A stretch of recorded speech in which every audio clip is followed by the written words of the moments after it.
Assalamualaikum warahmatullahi wabarakatuh. Perkenalkan, nama saya Muhammad Dafai Putra. Saya di sini akan mempresentasikan hasil metode penelitian saya dengan judul analisis disparitas harga beras antar wilayah studi perbandingan integrasi pasar pangan di Indonesia Barat dan di Indonesia Timur. Oke, yang pertama adalah pendahuluan. Oke, masalah struktural. Masuk ke latar belakang, mengapa penelitian krusial? Pertama, beras adalah komoditas politik dan sosial. 95 hingga 97% penduduk kita bergantung pada beras, namun kita menghadapi tantangan geografis. Lebih dari 50% produksi nasional terkonsentrasi di Pulau Jawa. Sementara itu, wilayah timur seperti Maluku dan Papua mengalami defisit kronis dan sangat bergantung pada arus distribusi dari luar pulau. Di tahun 2023 kita bahkan mencatat rekor di impor 3,5 juta ton akibat El Nino yang ekstrim. Yang menjadi tanya besar adalah melebarnya margin pemasaran, selisih antara apa yang dibayar konsumen dan apa yang diterima petani semakin besar.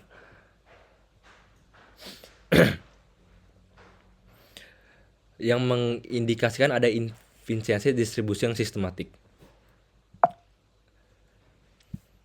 Oke, kesenjangan harga dan produksi. Perhatikan grafik pada slide ini selama periode 2011 sampai 2003. Kita melihat tren yang sangat menarik. Harga eceran konsumen yang bergambar garis biru terus meningkat menjauh harga GKP. Petani yang garis kuning disparitas barat timur bukan sekedar isu musiman, melainkan pola konsisten selama 13 tahun. Indonesia Timur selalu membayar lebih maaf Indonesia Timur selalu membayar lebih mahal lonjakan drastis pada tahun 2015 dan 2023, menunjukkan betapa rapuhnya stabilitas harga kita terhadap guncangan eksternal seperti iklim. Fenomena ini membuktikan bahwa kenaikan harga di tingkat eceran seringkali tidak dinikmati oleh petani, melainkan terserap di rantai distribusi. Oke, selanjutnya rumusan masalah dan tujuan. Dari fenomena tersebut, saya merumuskan 4 tujuan utama. Penelitian pertama, untuk membedah seberapa besar pengaruh variabel makro seperti produksi, inflasi, dan konsumsi terhadap harga. Kedua, mengevaluasi efektivitas kebijakan impor, apakah benar menekan harga atau hanya menjadi solusi jangka pendek. Ketiga, menganalisis integrasi vertikal, guna melihat transmisi harga dari produsen ke konsumen. Dan terakhir, menganalisis integrasi spasial, untuk melihat kecepatan respon pasar di daerah terpencil terhadap guncangan. Selanjutnya ada tinjauan pustaka. Yang pertama ada kerangka pemikiran. Mari kita lihat kerangka pemikiran di slide ini. Alur logika penelitian saya dimulai dari adanya ketidakstabilan harga. Saya membagi analisis menjadi 3 level. Menggunakan regresi data panel untuk melihat faktor-faktor pendorong harga secara nasional. Level pasar vertikal menggunakan kointegrasi untuk melihat hubungan antar petani dan pasar eceran. Di sini kita akan melihat apakah ada ketidakadilan dan transmisi harga level regional. Membandingkan karakteristik Indonesia Barat sebagai pusat surplus dengan Indonesia Timur sebagai wilayah defisit. Oke, selanjutnya saya mengajukan beberapa hipotesis kunci. Salah satu yang paling penting adalah H3, yaitu transmisi harga bersifat asimetris. Artinya ketika harga tingkat petani naik, pedagang eceran sangat cepat menaikkan harga konsumen. Namun ketika harga di petani turun, harga di pasar cenderung lengket atau lambat turun. Selain itu, saya menduga kecepatan penyesuaian harga di Indonesia Timur jauh lebih lambat karena kendala logistik dan infrastruktur yang belum merata dibandingkan Indonesia Barat. Oke, selanjutnya ada metode penelitian. Memasuki bagian metodologi, saya ingin menekankan bahwa kekuatan penelitian ini terletak pada granularitas datanya. Saya menggunakan data panel yang menggabungkan dimensi cross section 34 provinsi dan time series selama 2011 sampai 2023. Mengapa data bulanan? Karena harga beras bersifat volatil. Data tahunan akan menghilangkan anomali harga yang terjadi akibat panen raya atau hari besar keagamaan. Variabel volume impor yang D saya memasukkan sebagai variabel kebijakan untuk mengunci apakah investasi pemerintah benar-benar efektif meredam harga eceran. Selain itu, variabel konsumsi X3 dikonversi menggunakan metode interpolerasi Denton agar data tahunan dari Susena selaras dengan frekuensi bulanan variabel lainnya tanpa menghilangkan karakteristik tren aslinya.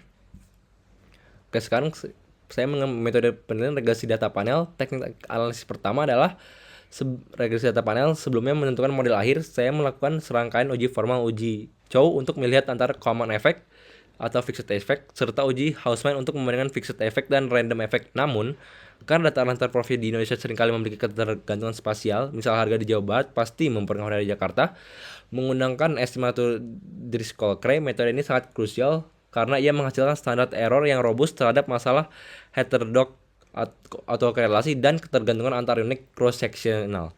Ini memastikan koefisien yang saya hasilkan tidak bias.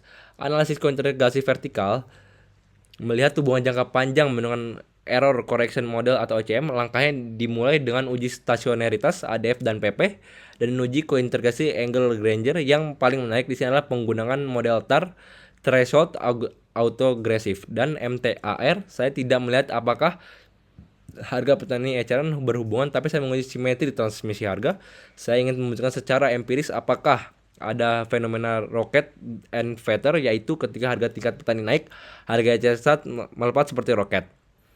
Namun saat harga petani turun, harga eceran turun sangat lambat seperti bulu yang jatuh. Di indikator utamanya, adanya ketakutan pasar atau oligopoli di rantai. Pasar spasial terakhir saya menggunakan FVECM. Untuk analisis spasial dalam model ini saya menetapkan pasar di Pulau Jawa sebagai reference market atau pasar acuan karena perannya sebagai lubung padi nasional. Saya menggunakan dua analisis turunan dari VECM, Impulse Response Function IRF, untuk melacak berapa lama guncangan harga di Jawa menjalankan ke pasar-pasar Indonesia. Untuk melihat seberapa besar fluktuasi harga di suatu provinsi disebabkan oleh faktor internal wilayah sendiri dan seberapa besar pengaruh eksternal dari provinsi lain. Disinilah kita akan melihat perbedaan kontras integrasi antara wilayah barat infrastruktur matang dengan wilayah timur. Selanjutnya ada defisit operasional referensi. Setelah membahas teknik analisis, pada slide ini saya akan menjelaskan definisi operasional. Dari variabel yang digunakan harga estimasi memiliki landasan teoritis. Yang pertama ada kuat harga berasye. Variabel dependent variabel utama kita adalah rata-rata harga beras medium di eceran per provinsi. Dalam model variabel ini saya mentransformasikan ke bentuk logaritma natural in. Tujuan dua pertama, mengkoreksi swackness atau kecondongan data agar lebih terdistribusi normal, dan kedua agar koefisien regresi nanti dapat kita interpretasikan langsung sebagai nilai elastis 2.